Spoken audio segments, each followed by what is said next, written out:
Right, I think that worked.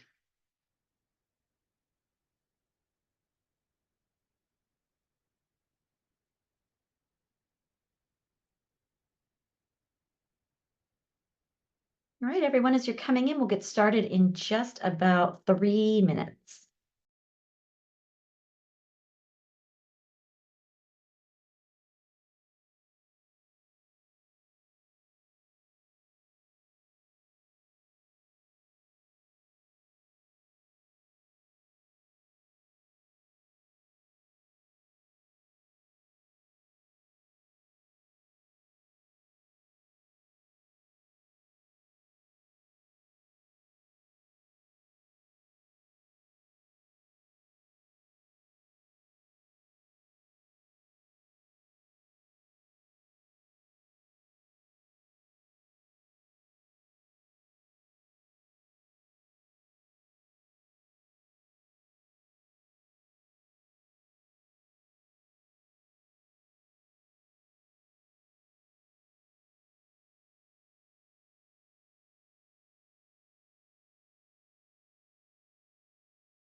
Thank you.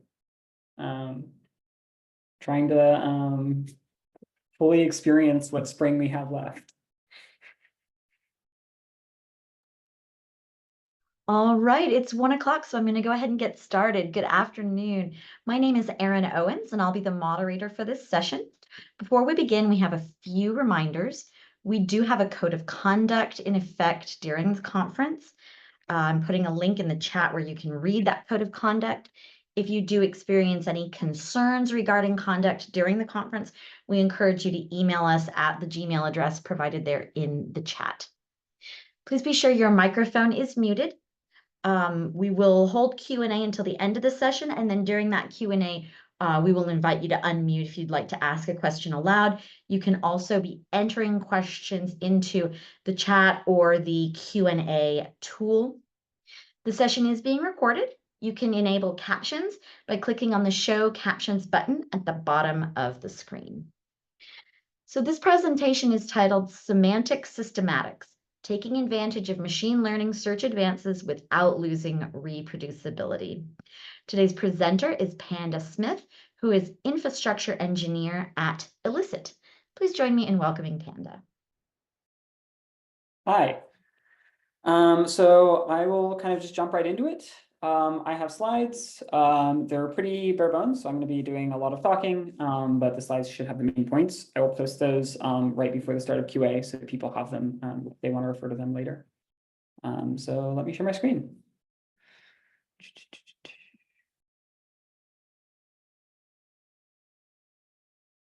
Yep.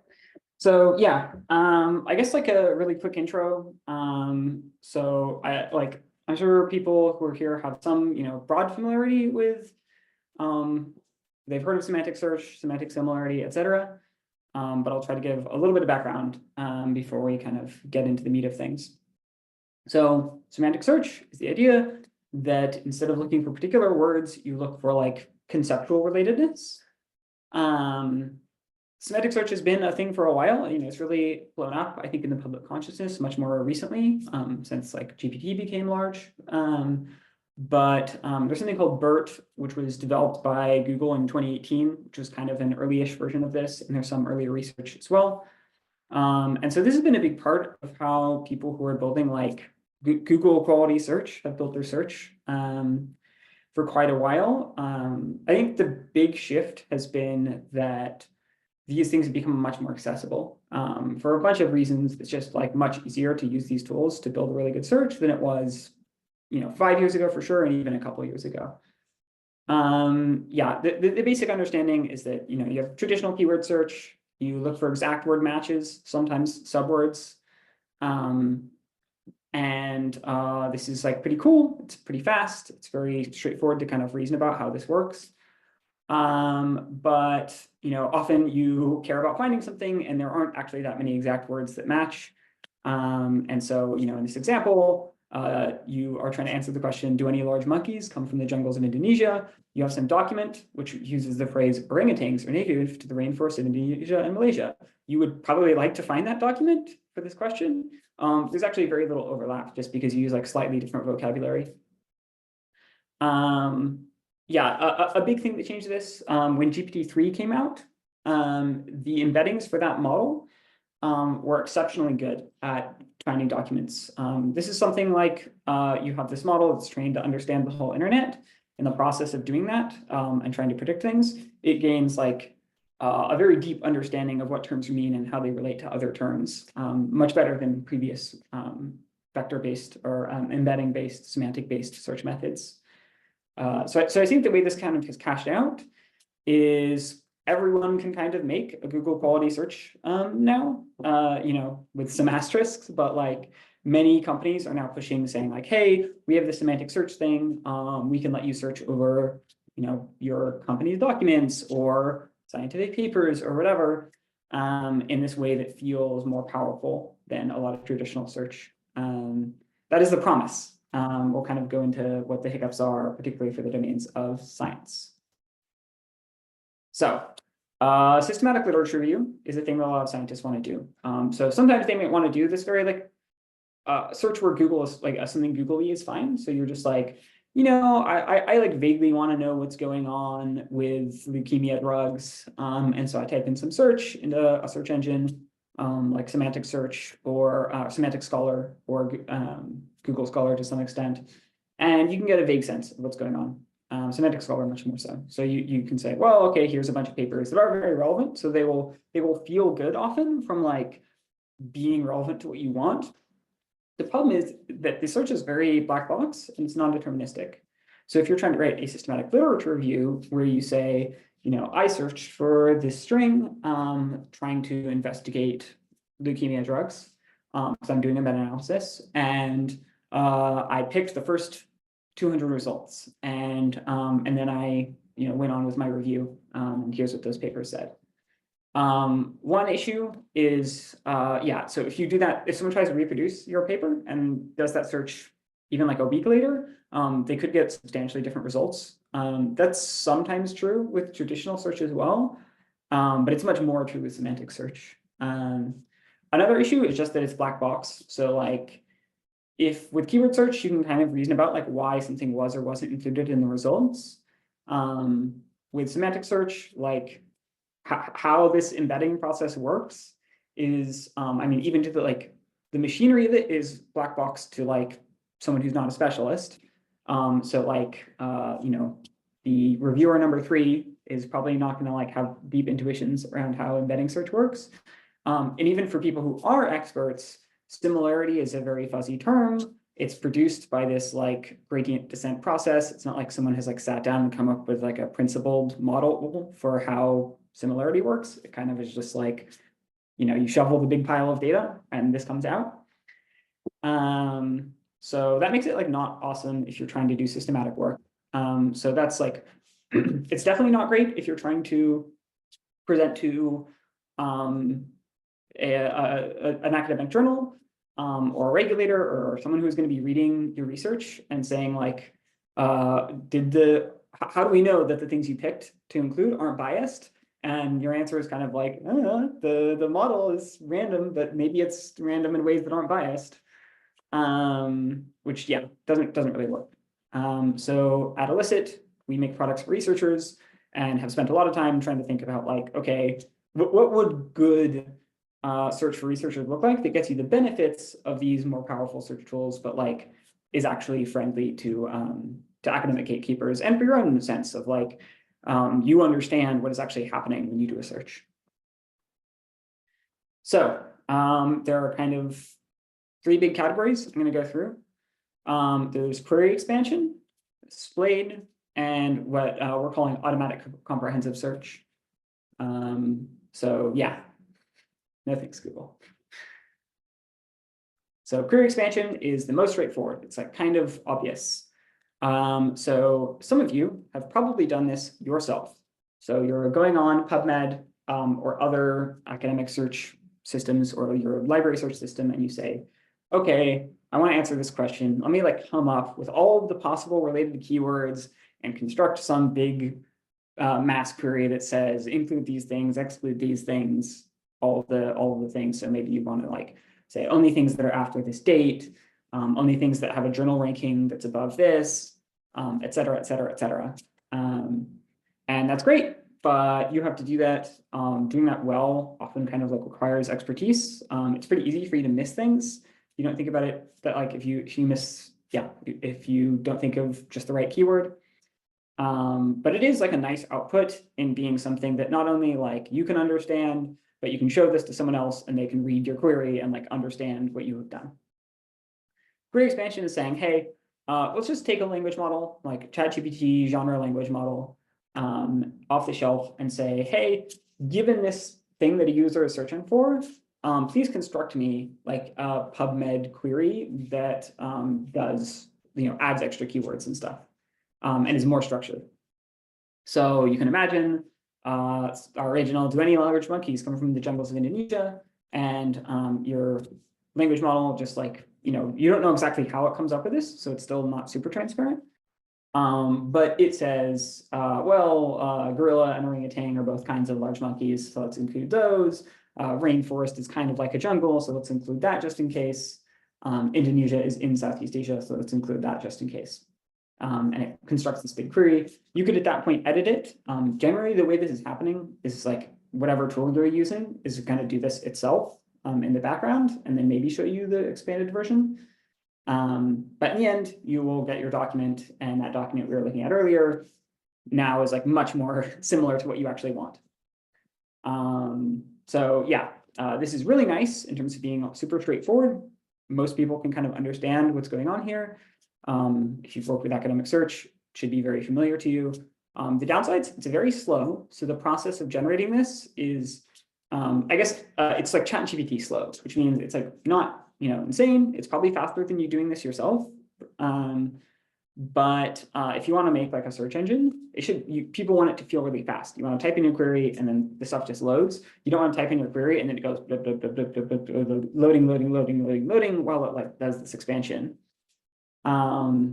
So yeah, those are 2 big issues. And the biggest issue is it's like not that much better. You could do this on your own. Having a language model do this is nice. It's a bit faster. It's maybe better at using this, particularly if you like prompt it in the right way. But it's really like not nearly as good as like a Google quality or like a cutting edge quality semantic search. Even though it's kind of in that direction where you're saying like, well, all these words are related. So can we do better than that? Yes, we can. There's something called SPLADE. I have the paper link here, so when I post the slides, feel free to read the paper, but it's mostly focused on kind of the technical machine learning side of the question. So the idea is you want to expand a query. So again, we have our old friend, do any large monkeys come from the jungles in Indonesia? But we want to do this in like a more systematic way. You know, when you're doing using the language model, you're just like, do this based on however you feel. Language models come up with something. Instead, what we do is we have a special purpose model, which is trained just to do this query expansion. Sorry. And the details of how this training works are fairly involved. I can go into that more at the end if people have questions. But the basic idea is you look at the different keywords, you use a traditional similarity search to say, like, here are other keywords that are similar. And then you particularly train to say, like, which of those keywords makes it more or less likely that a given query finds the document it's trying to. And then you train a model to like predict which query expansions are the important ones. So for like large monkeys, it would generate a list of like, 1,000 possible query expansions, and then it would pick the top like 5 that it thinks are going to be like have the biggest impact on making the query more effective at finding what you're looking for. So yeah, it's really fast because it's like a purpose-trained model for this. You can make it domain specific if you want to. So that's really nice. It is very transparent relative to full semantic search, because the thing you get at the end is still this expanded query. You can do different things, but if you want to, you can always get out this thing that like you can read and say, okay, yes, searching for lands, rainforest, and jungle is not like a biased search, or to the degree it is, it's like transparently biased, and a reviewer or yourself can understand what's happening there. Yeah, I think the speed thing is also quite big. So I'll move on to the next technique because I think it's kind of the most interesting one here in some ways. I think this one is probably like, if you imagine what would be the best option for someone to use today, I think SPLADE is probably the best choice. I think training SPLADE, like using a SPLADE model, is fairly complicated. The first thing you can just like do on your own, basically. This version, you probably have to be a company or like a technically skilled individual who's willing to sit down and spend a bunch of time constructing this. But it is pretty impressive what you can do with just this. Okay, so if we kind of zoom out a little bit, at Elicit, we like to think about what do language models mean for the world and for research, as this idea of like, if you had an infinite number of like undergrad research assistants, how would you do this problem? So one of our core things we do is like entity extraction, like extraction from PDFs from research papers. So someone has 100 research papers today, you would go and like get a bunch of undergrad research assistants to read through these and fill out an Excel spreadsheet. It's really manual and time consuming. Like, okay, well, you actually, if you had unlimited research assistants, you could like have them go out and do that. And that would be really helpful. So if you're thinking about search through this lens, the answer is, why not just look at every paper? This whole search idea is like based on some sense that you can't read all of the papers, but language models are very fast. You can spawn as many of them on demand as you need. So you should just look at every paper and ask a language model whether it's relevant. And you can even ask why it's relevant. So you can say, write a short paragraph saying what this paper is about and whether or not it's relevant to what I've asked for, potentially including like some explicit screening criteria. So like, I only care about things that were studies that were done in South Africa, for example, and then output whether it was relevant or not, and get the list of all the stuff that was relevant, all the stuff that was marked as not relevant, etc. And yeah, so automated comprehensive search is this. I see a raised hand. I think we're mostly doing questions at the end, so if you could just put it in the chat or in the QA section, that would be good. Unfortunately, while I'm sharing my screen, I cannot see the chat. So if Aaron wants to look at it and if it's urgent, I can answer it. But yeah. So yeah, I think a way to think about this is if you've done a systematic review where you have a screening step where you take all the papers and you like get some fields from them, and you go through and mark them as like included or excluded. based on some screening criteria. You're doing this, but you're having a language model do that work. So a ChatGPT do that work. This is a lot of language model calls. So it's like kind of what you can imagine is like the gold standard for amazing systematic search. But if you were to do this naively, it would be extremely expensive and very slow. Asterisk, very slow. But yeah, the quality is amazing. I think one thing that I really like about this model is you can produce a report at the end that says, here are like the papers and what categories they fell into, so that someone really can reproduce your research like exactly. They can say, okay, this is the exact set of papers they looked at and chose to include and exclude, which is very difficult to do in other search contexts. So yeah, I think it gets you really good reproducibility, really good transparency, and is like better quality results than pretty much any search method you could use. So it's a win on everything except for the fact that it's expensive and time consuming. There's a trick. There's a phrase I like, which is that a lot of advancements in technology are actually just a collection of tiny tricks that people figure out. And there's a great trick here. So some of this is a little bit technical as far as how this works, but I do think it's quite interesting, so I'll try to explain it. You would like to see every paper, but that's quite expensive.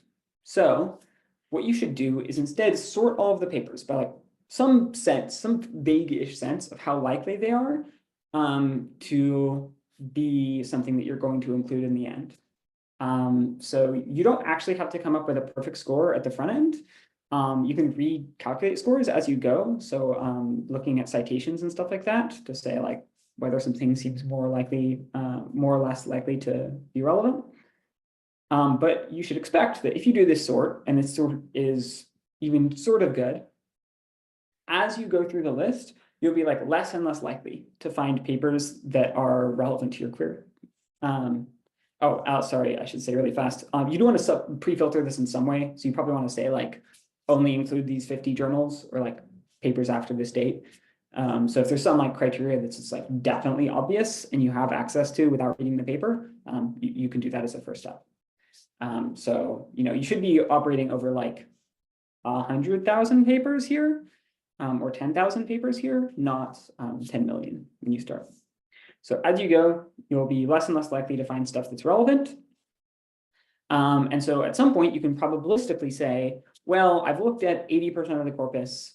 It's actually like extremely, extremely, extremely unlikely that the remainder of the corpus has anything that's relevant to me.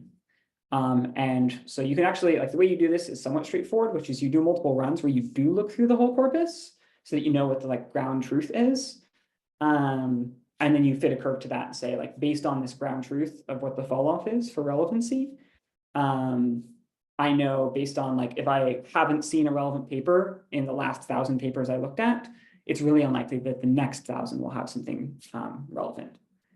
So that genre of reasoning, again, the specifics of like how you do this math, I'm not going to go into here, but it's like not even really machine learning math. It's kind of traditional statistics. And the machine learning part is just like how you come up with that relevancy score. So yeah, I mean, this gets you really good results. Generally, the like percentage of the corpus that you have to read is actually pretty small if your model is good.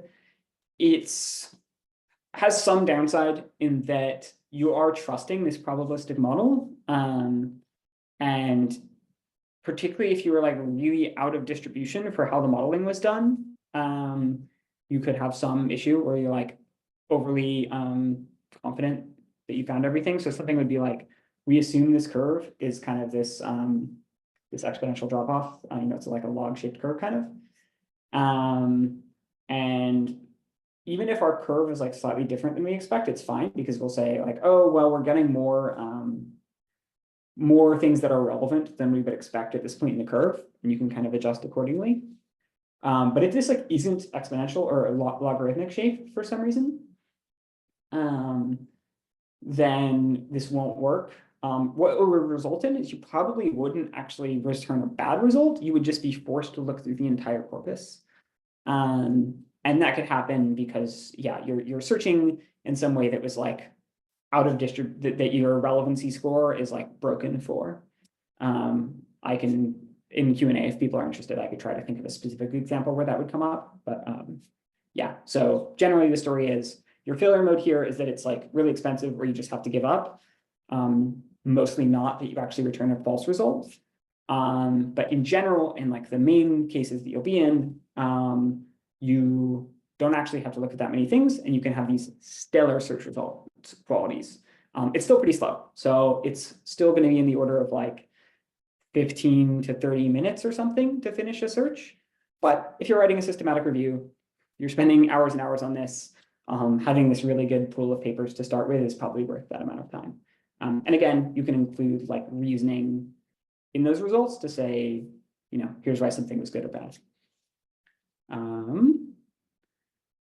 So that's kind of the first pass through. And I'll stop for questions here and leave a lot of space to like go into questions in depth as people have them.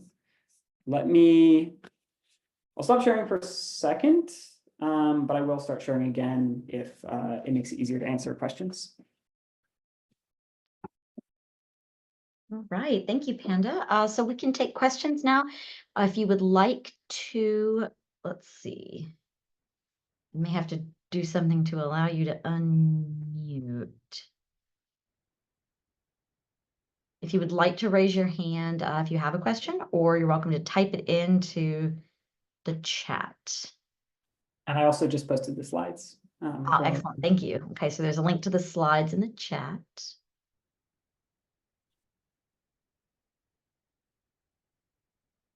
All right, we've got, let's see, one question.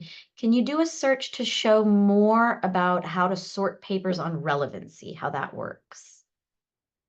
Yeah. So there are a bunch of ways to sort things by relevancy. I could show you like an illicit search, but it wouldn't really tell you much. And it would be like, we have come up with some ranking, or I could do a semantic scholar search. And you would see the order of the results, but it wouldn't really tell you anything about like how that sort was picked. So yeah, I can kind of, I'll talk through briefly the like technical side of how that sort works and maybe kind of some of the things you're thinking about, like when designing that search, the relevancy scores. Generally the way it works is you have some big data set which says, here's like a search query that someone put in. And here's either the specific document they were looking for. Actually, this is kind of hard. Thanks, Zoom. Some queries you're looking for a particular document, and that's kind of separate than what we've been talking about here. In that case, a lot of these things matter less. You just want really good relevancy. Some queries you're looking for like a body of documents on a topic. So I'm going to mostly focus on the latter question. You're going to have a query, and then you're going to have like give a document and whether or not that document was like is a good result for that query. Usually just as a binary judgment, like it is good or is not. Sometimes it's like how relevant was it? So you basically have these like triples of like document, query, relevancy, and you have like several million of these ideally, but sometimes a smaller set of these. And so this is kind of your ground truth for like what does good search result? If someone puts in a query, they should see lots of documents that are relevant to them. There's some weighting usually based on like how high up in the results they are, right? So you want things that are relevant things should be near to the top when someone does a search.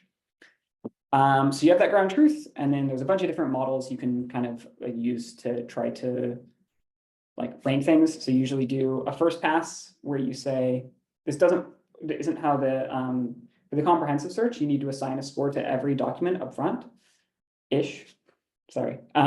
Like all things, there's many contingent asterisks, but you basically want to say like, do some first pass where you say, get me the 10,000 documents or 1,000 documents, which have good relevancy scores. And so you're doing some like kind of traditional search to do that. In vector search, there's something called hierarchical nearest neighbors. So you do that first pass, and then you sometimes have like a bunch of stages of re-ranking models that are better at getting closer to the ground truth of what's relevant, but more expensive. So you run them on a smaller set. So that's traditionally how this works. As far as like how do they actually do the ranking? Yeah, I mean, it's like either total black box neural network genre thing, where you just use this data set, you train some model to rank things and it comes up with what it comes up with. Or sometimes these are things that use some keywords and some other things. So there's a bunch of ways to do it, but the basic version is you want some box that reproduces this known ground truth for relevancy. I can just I'll just grab stuff off of Q&A, and then if I run out of Q&A, I'll go to chat and maybe swap back and forth. Yeah, we've got another one up in the Q&A now. How would paywalls and publisher silos impact the outcome of this type of search? Yeah, so quite a bit is the answer. For illicit, we use semantic search and as our like main corpus that we ingest right now. It's pretty big, it covers a lot of publishers. We get all abstracts and anything open access as full text. So all of this stuff you can apply to just the abstract, which is pretty good. Abstracts are like a very nice, very well structured summary. But it definitely does have weaknesses if you're searching for something that only comes up in the full text. We like to search the full text if we can. Like, obviously, you kind of, to the extent you can do that, it relies on special deals with publishers and stuff. Yeah, I guess I think that's like probably the narrow answer to that question is like, you look at abstracts. This is kind of what humans do too, honestly, when they're doing search often is that you do abstract only search. You look at full text to see if you have them. If you could get a special deal with Elsevier, I'm sure someday Elsevier is going to provide some of this stuff themselves. So, they could do these against the full body. But yeah, generally abstracts are available from every publisher. Elsevier has been pushing on that somewhat, and is like trying to make not, us and other people who do stuff with papers, like not do things with the abstract, basically, like not show users abstracts because they consider the abstract part of their intellectual property. So we'll see where that goes. But yeah, I think that's a reasonable answer. If you have more kind of details that you were unsure about, feel free to throw them in the chat.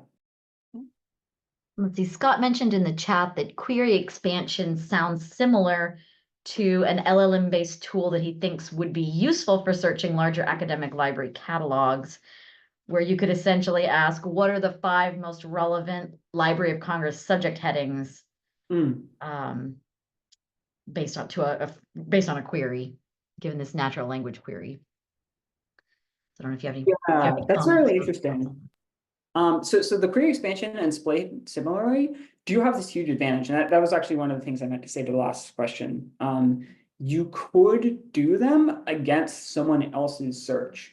So if you have PubMed, or Library of Congress, etc., if you have an API into their search, you could like build a layer on top which does the query expansion and then does a bunch of like one or more underlying searches against their interface, and then returns the results. So again, that would get around the Elsevier issue. Like if you have access to Elsevier and it like some sort of Elsevier interface, you could do the query expansion and then run it through Elsevier. So yeah, totally agree. I think that's a huge bonus of the non-comprehensive options, is that you can run them against someone else's like traditional search interface. Again, I think ideally you just have the whole corpus. So like, but yeah, yeah, I think in general, like, I don't know enough about the particulars of the Library of Congress, like API and what interfaces they give you access to, but that sounds like totally a thing that would be worth trying out. Highly recommend, like, I don't know, try this with language model, look into SPLADE, try this with SPLADE, write a paper about it. We would be very interested in what you find. All right, let's see, we've got another Q&A here. When doing methods-driven reviews, like systematic scoping rapid reviews, individual reviewer pairs must look at every single document retrieved. Sorting by relevancy doesn't negate that. You still have to go through those regardless of whether they are relevant or not. From that standpoint, how would you describe the benefits of using these features? Yeah. So every document retrieved. So yeah, I think the main thing here is thinking about like retrieval versus screening versus extraction, right? And I do think we get into a world where like some of those boundaries become fuzzy. So the first thing is that for inclusion exclusion criteria, it's not always the case that you have to like say a human has like manually decided everything that's included and excluded, right? Because obviously, like if you're doing a PubMed search, you can't do that, right? You're gonna, even with like a very precise set of queries, you're probably gonna have thousands and thousands of, tens of thousands of results. From people that we've talked to, researchers we've talked to, again, it like really differs on the domain because we talk to people. Some people are doing systematic reviews at like bio companies, and the person they're handing it to is a regulator. And then like obviously some people are doing these in academia and handing it to a publisher. Different publishers have, and reviewers have different standards for what they expect here. But yeah, so for the kind of, you use this phrase, every document retrieved. So for all of these methods, we're assuming you're getting to the retrieved stage and then you're looking at everything. And yes, you're right. In that case, the relevancy doesn't really mean anything. It's all about like how you get to the list of things that are retrieved. There is some asterisk there. So again, some people let you, like we at Elicit offer like a screening tool, the language model powered screening tool. And it's still kind of unclear to what degree like reviewers and agencies will be happy with like a language model has reviewed this and said it's good. We spot checked 30% of the results, and all of the things we spot checked were correct. So that's like kind of in the air as to like to what degree that will be taken as like sufficient justification that it's accurate. My intuition is that right now, if you try doing this, this will like be a fight. People like, I think reviewers and regulators like seeing things they're used to seeing. I think that in not that long, a couple of years, I don't know, academia and regulatory environments move slow, so let's say 5 years, that will kind of shift. I do think that what we found is that you can get basically zero hallucinations in these cases. You have failure to answer, where you say like, this is unclear, we're not confident enough, a human should look at this, but you basically never like answer wrongly, affirmatively wrongly. So I think that's already the case. I think these things are just getting better. The time savings are like so huge that I think at least in some domains we'll see norms shift and saying like we had we had a language model like check the documents retrieved, a human spot checked some percentage of them will be sufficient. There's like some other stuff there. There are some tools you can use to try to make the human review faster and easier, but yeah. We've got a question that sounds like sort of a follow-up on that. Have there been any well-done systematic reviews that compare, this is the set we picked using traditional search and screening, and this is what would have been included with an automated type search? Yes, there definitely are. Unfortunately, I do not have those links on me. Aaron, what would be, if I had like follow-up kind of materials to send to people who are here, what would be like the best way for me to do that? We can upload a file if you want into the Zoom event. We could upload a file for download. So if you want to compile some links into a file and share it with us later, we can upload that. Yeah, so I'll try to take a look at that and get some of that together. So we've done a bunch of internal research on this because like, yeah, we care about this question. There are some public papers on this genre of question. Particularly, I think the team that came up with the automated comprehensive search has a bunch of stuff in that direction trying to like prove that this is real. Yeah, in terms of like semantic search versus regular search, I think we have a bunch of research on that. I think automated comprehensive search is probably mostly the team that came up with this that has the best research there because it's a pretty new idea. But yeah, again, these are things that we're like very excited for people who are not us to do research on and write reviews on, and are very happy to collaborate on that. So if this is a question you're interested in and want to kind of try to like be rigorous and prove that we're doing things wrong, I'll post my email in chat. Yeah, and several people have chimed in and just said that they would really love to see some of those citations for studies they could look at, but Yep. Yeah. that's So definitely of interest. yeah. So email me if you would like to just in general have questions or would like to collaborate on trying to do some research on like to what extent these techniques work and how they compare with traditional options. Awesome, very interesting. All right. Any more questions? Anyone feel free to type it in, or if you raise your hand, I can unmute you as well if you'd like to ask aloud. One specific paper I'm aware of, I don't know if it's published yet. I think it was maybe a preprint at this stage, was comparing our document extraction. So this is the final stage of like the process. So we're doing like full text entity extraction against human reviewers, even using like multiple reviewers.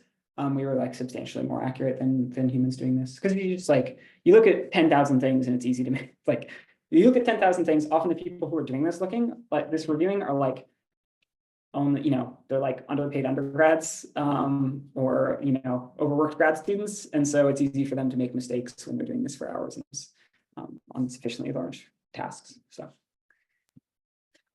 Interesting.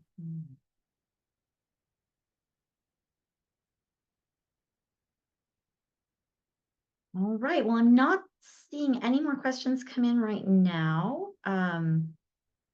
So I'll go ahead and ask everyone to join me in giving Panda a round of virtual applause here. And thank you so much. This was a really interesting presentation. Thank you guys so much. Yeah, again, I will try to collect some sources for some of the things we talked about. There's some in the slides, but they're like more on the kind of like technical descriptions versus like academic evaluations. So I'll try to collect some of that and attach it to this. Yeah, you can email it to me and we can attach it in Zoom. Yeah, excellent. Yeah, cool. All right. Thank you so much for your help, Erin. Yeah, terrific. Thank you so much. And it's about 1:38 now Central Time, and the next presentation will start at 2 Central, 3 Eastern. So have a good break, everybody.